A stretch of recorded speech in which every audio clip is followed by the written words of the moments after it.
Boa tarde, meus queridos alunos! Tudo bem com vocês? Hoje eu vim aqui então corrigir a atividade de segunda-feira e também explicar a atividade de hoje. Vocês viram então que Galileu e Aristóteles acreditavam que o Sol e a Terra eram o centro do universo todo? Possível, né? Porque vimos que o universo ele é formado por várias galáxias e dentro dessas galáxias existem vários sistemas. Então, somos um pontinho no meio desse universo inteiro. Então, essa é a primeira semelhança entre eles. Esses dois filósofos acreditavam que a Terra e o Sol organizava o centro de todo o universo. E na verdade sabemos que não, que elas fazem parte apenas de um sistema, que é a Via Láctea, né, dessa nossa galáxia. E a diferença deles, prof? Como vocês viram, Aristóteles acreditava que a Terra era o centro desse universo. Por isso se deu o nome de geocentrismo, modelo geocêntrico, porque geo significa terra. Enquanto Galileu já acreditava que era o Sol que era o centro desse universo. Por isso, então, se deu o nome de heliocêntrico, porque hélio significa Sol. Então, essa é a diferença entre os dois. Um acreditava que era o Sol, o centro do universo, enquanto o outro acreditava que era a Terra. Incrível isso, né? Muita diferença! Porque antigamente, e até hoje, os cientistas eles fazem vários palpites e eles têm que comprovar esses palpites que eles têm por meio de técnicas científicas.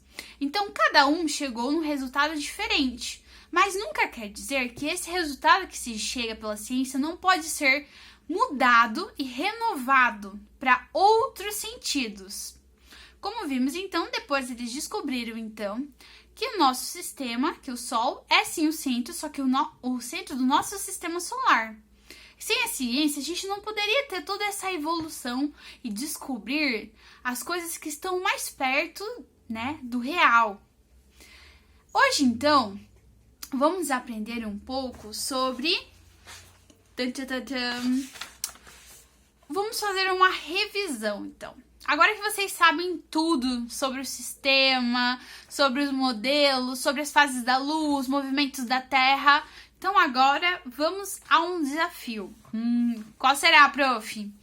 Vocês terão então que responder as perguntas da página 20 e 21. São 5 perguntas, por isso vocês vão ter até segunda-feira para resolver essa atividade. Vocês terão então hoje, a tarde de sexta e a tarde de segunda-feira, beleza? Então, vamos para a primeira pergunta, lá da página 20. Acompanha comigo a explicação. Então, primeiro vocês vão observar as duas imagens que tem ali. E elas foram tiradas do mesmo lugar, só que com algumas horas de diferença entre uma foto e outra. Então, vocês terão que observar ali como o astro, apontado pela setinha ali, ele pode ter mudado de posição em relação ao horizonte. E depois responder, então, a questão no seu caderno. Então essas questões aqui, ela não tem todas espaço para você responder no livro. Você vai ter que responder no caderno alguma delas. E a questão número 1, você vai ter que acabar respondendo no caderno. Então, na letra A é a seguinte. Roberto afirma que o astro apontado na imagem, ele está girando ao redor da Terra. Você concorda com o Roberto? Por quê? Então, observa ali. Primeiro, você vai ter a fotinha do astro, que está um pouco mais afastado do horizonte. E depois, você vai ter o mesmo astro mais perto do horizonte.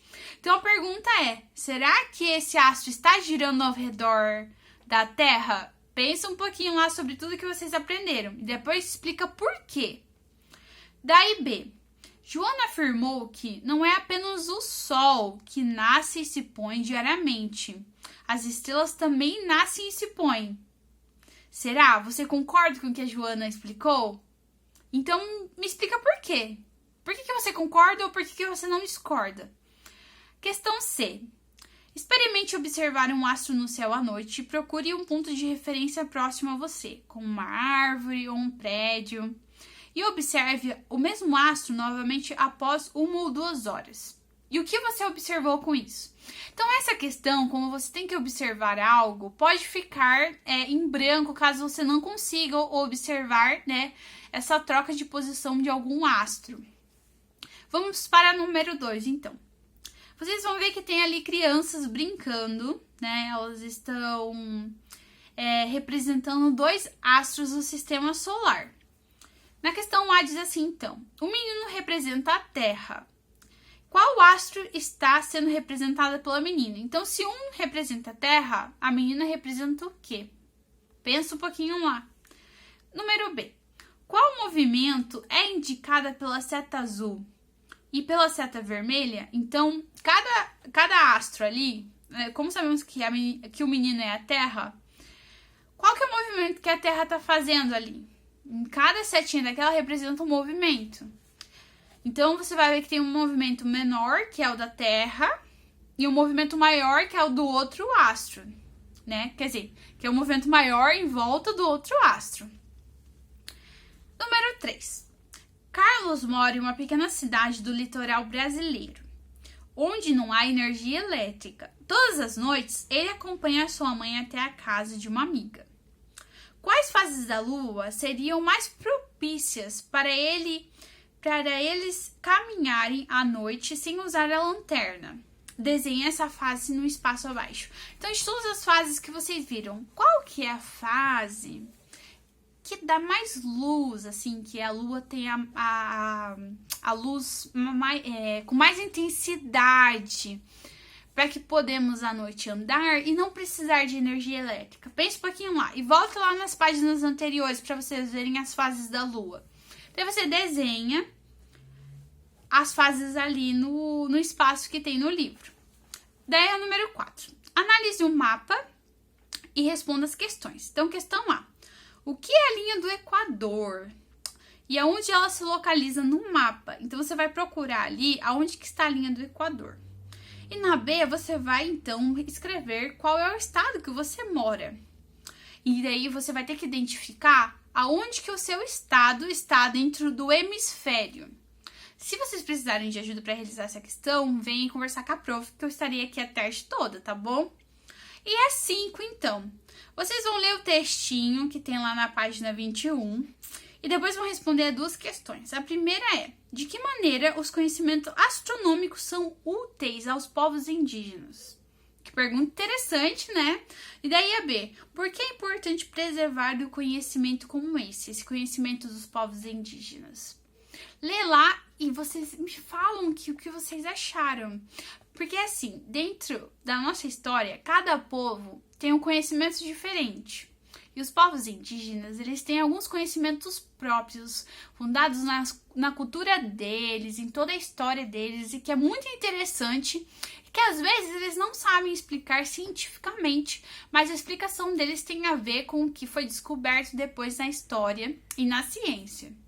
Então, qualquer dúvida que tiverem, é só mandar mensagem para a prof. Um beijo, um abraço. Tchau!